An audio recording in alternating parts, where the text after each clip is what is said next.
Whose motorcycle is this? It's a chopper, baby. Whose chopper is this? Zed's. Who's Zed? Zed's dead, baby. Zed's dead. Quentin Tarantino's landmark film Pulp Fiction was released in the US 20 years ago. It was a new kind of indie film, a time-bending, breezily brutal neo-noir with sharp dialogue and blunt violence. Tarantino's characters are often conflicted, and it's hard to know who to root for. But looking back at Pulp Fiction 20 years later, it's easy to see that there's a true hero and a true villain.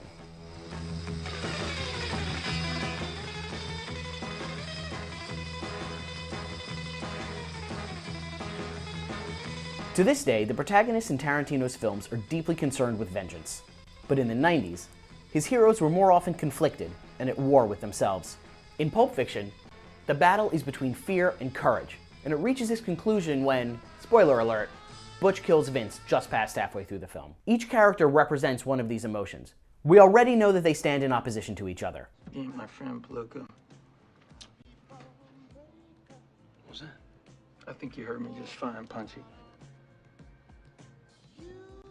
This is the moment Butch decides he won't throw the fight, an act that eventually leads to Vince's death. It's also Butch's first moment of courage. When they see each other again, and Butch guns down Vince, it's a bit of a mystery, dramatically speaking, why Tarantino chooses which character lives and which one dies.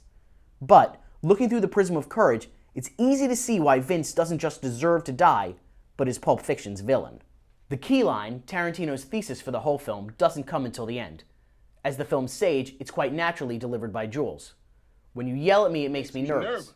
And when I get nervous, I get scared. And when motherfuckers get scared, that's when motherfuckers accidentally get shot. Jules is talking about himself. Tarantino is talking about Vince. The motherfucker who accidentally got shot is Marvin. Vince is scared. Everything that we've seen Vince do in the movie shows this to be true.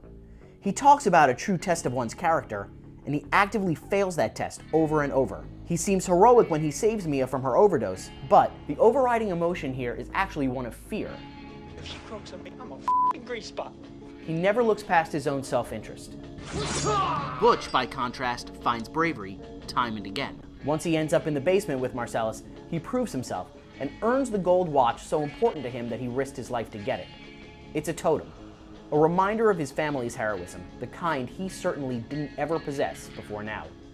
When he goes back down to rescue Marcellus, Tarantino bestows upon him the ultimate seal of approval, a samurai sword delivered from on high, literally. We don't get Tarantino's thesis until the end. But with that line, it all crystallizes. Why Butch is the hero, why Vince is the villain, why the story is told in this order. It allows Tarantino to send his false hero out on top, but we know that he's walking out of the diner and into a heap of trouble. Butch, meanwhile, rode off into the metaphorical sunset long ago.